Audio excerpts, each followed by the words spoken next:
Somewhere on your feed right now, someone's building a Jetson ONE in their garage. E-bike batteries, spare drone motors, a metal cage welded together over a weekend. It looks real. It looks doable. Social media claims you can build your own personal flying multicopter in a garage for $5,000 using drone parts and e-bike batteries. But is that actually true? Or is it a dangerous myth? We're calling that bluff today, piece by piece, dollar by dollar, until the real number finally shows up. Everyone on the internet seems to think they can build one of these things for the price of a used Honda Civic. It's just a big drone, they say, $5,000, tops. That's the claim going around right now, and today we're calling that bluff. Not with opinions, with actual numbers. Here's the plan. We're taking this aircraft apart on paper, system by system, the airframe, the motors, the propellers, the pilot seat, the joystick, the motor controllers, the battery pack, and the flight computer running underneath all of it. Every piece priced out, one at a time, until we land on a real total. Because this isn't some spec sheet nobody actually looks at. Every part on this list has one job: keeping a real human being in the air safely every single flight. That changes the price of literally everything, from a $10 bolt to an $8,000 motor. And that's exactly where this whole thing starts getting interesting fast. And here's the part nobody online seems to be doing: actually listing what's inside a machine like this. Because once you do, $5,000 stops sounding like a real number. It starts sounding like a joke. So which one of these systems blows the budget first? You're about to find out. Let's start where every aircraft starts. Not the motors, not the battery, the thing holding the whole machine together. The frame. So, the frame. At first glance, the Jetson ONE's design looks deceptively simple, just metal tubes bent into a cage. But that roll cage structure is exactly why almost every copycat since has used the same layout. It's strong, it resists vibration, and most importantly, it's light. There's another reason that the cage matters, and it's not really about performance. It's about survival. The roll cage wraps around the pilot and offers a level of protection. A lot of open-frame competitors just don't bother building in. That's not a small detail. That's the difference between walking away and not. So, how do you actually build one? Two real paths: weld it out of aluminum tubing or bond it together out of carbon fiber composite. Aluminum's the more accessible route. Those joints get welded directly. No specialized bonding process required. No exotic curing time hanging over the build.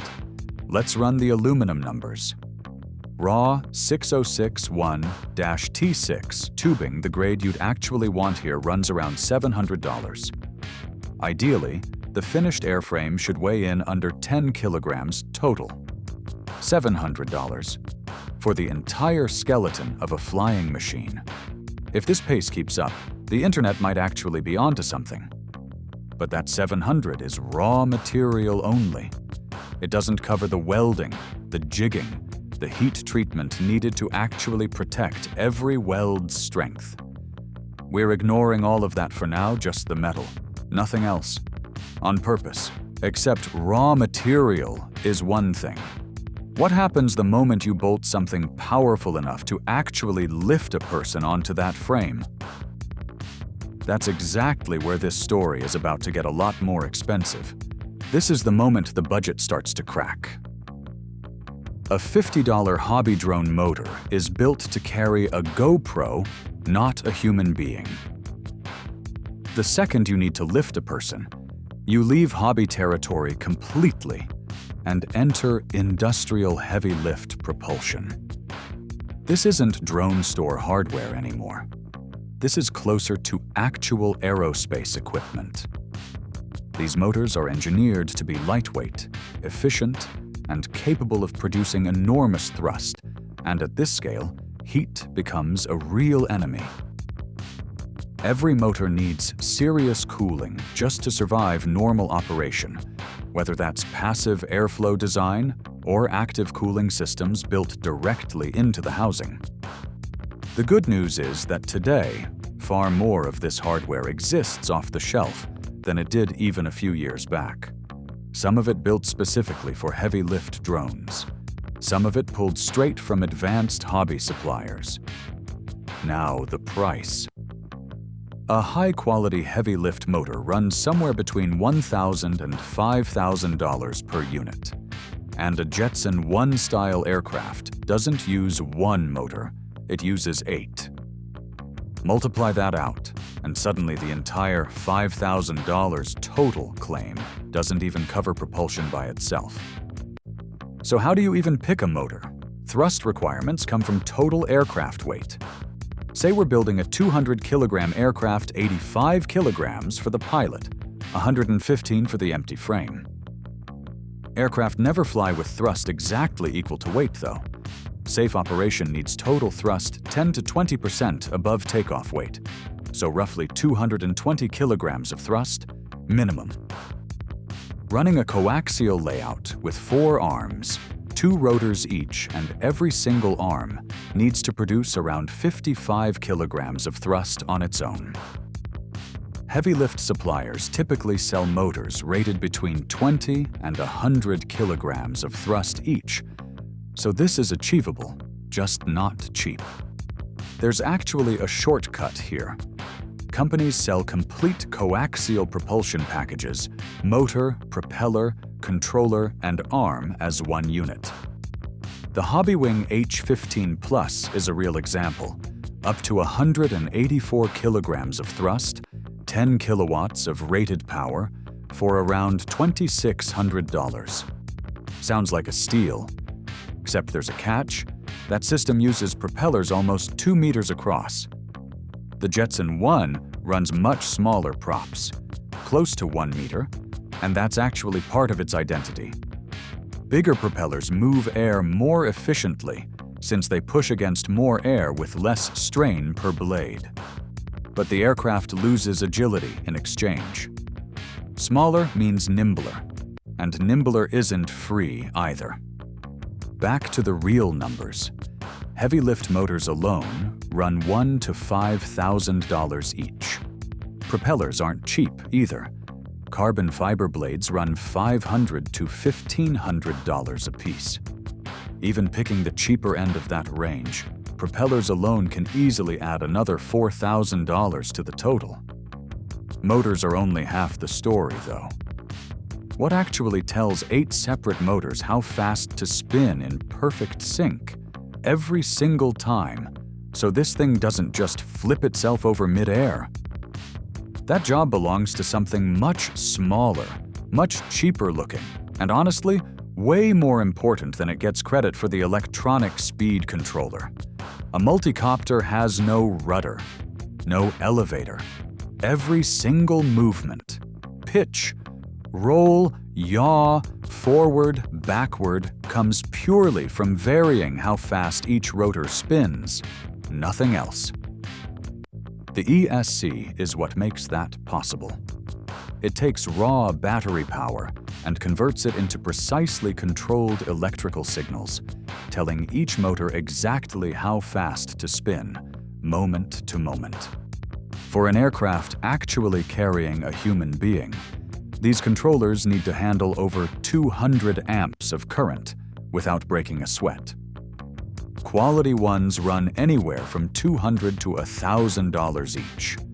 The pricier units run cooler, operate more efficiently, and hold up better against heat, vibration, and weather. All things that matter a whole lot more once there's an actual person strapped in above them, not a camera. A $200 part is what decides whether 8 motors stay perfectly in sync. Get that wrong.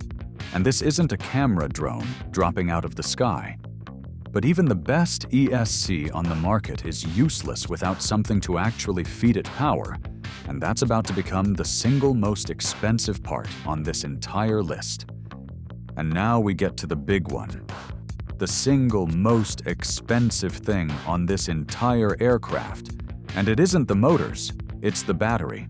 The Jetson ONE pulls around 45 kilowatts on average just cruising through the air, and that number spikes even higher the second you're climbing or taking off.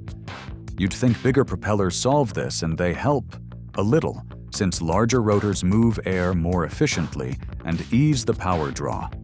But there's only so far you can push that before practical design limits get in the way.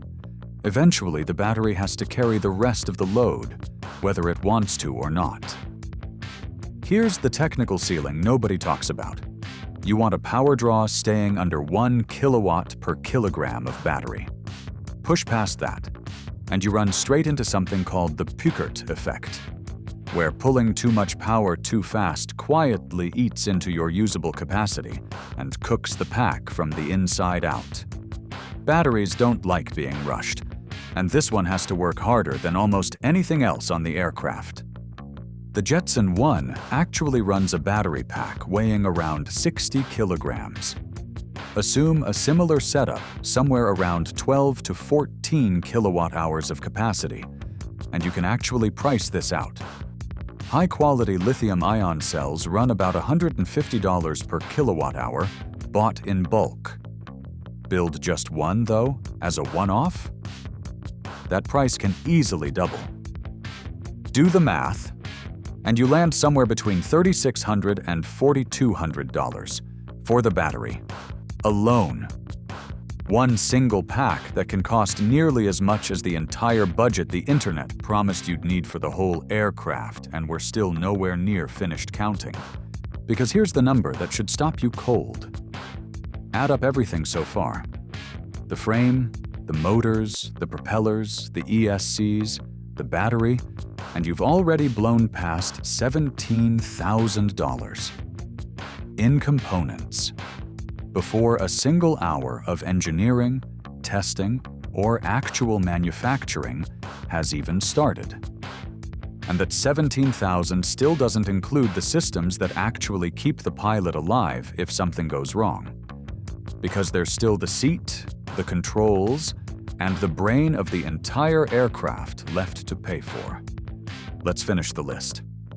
A pilot needs somewhere to sit, obviously, and a 4-axis joystick to actually control altitude and direction aviation grade, not something off a gaming shelf. That alone runs around $1,000. Small piece of the puzzle. But it's not the expensive part. The real cost lives in the flight controller, the brain of the whole aircraft. And here's the twist. The hardware itself is almost insultingly cheap. $100 to $500 tops. But that hardware is just the body. The software running on top of it? That's the soul. That's where the real money and the real risk actually lives.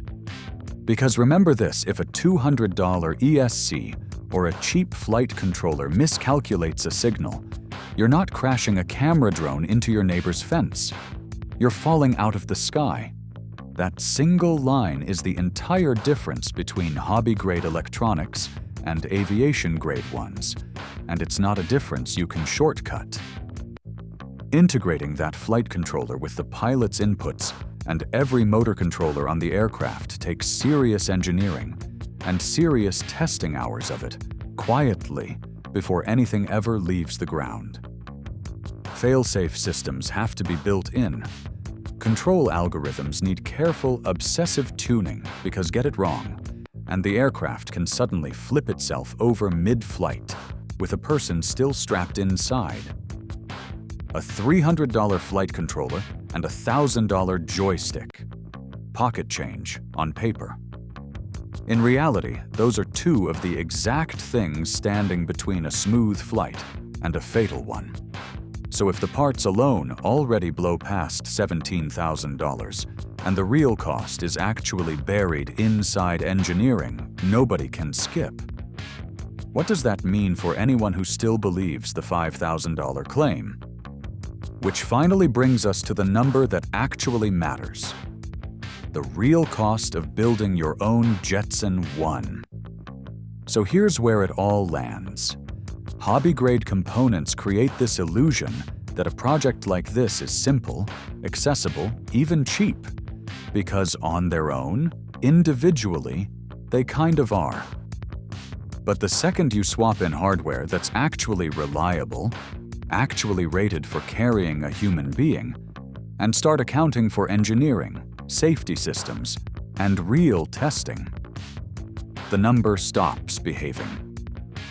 Components alone already crossed $17,000, and that's before the part almost nobody online ever mentions: the hidden engineering effort, the fail-safes, the tuning, the endless testing hours that never show up on a parts list but absolutely show up in the final price. That's the piece the $5,000 claim conveniently leaves out every single time. Now weigh that against what a Jetson ONE actually costs to buy: $128,000. Whether that fully justifies the price is honestly a separate debate. But after everything we just walked through, one thing's pretty clear. So no, you can't build a Jetson ONE for $5,000. What you can build for that money is a very expensive lesson in exactly why aviation-grade hardware costs what it costs.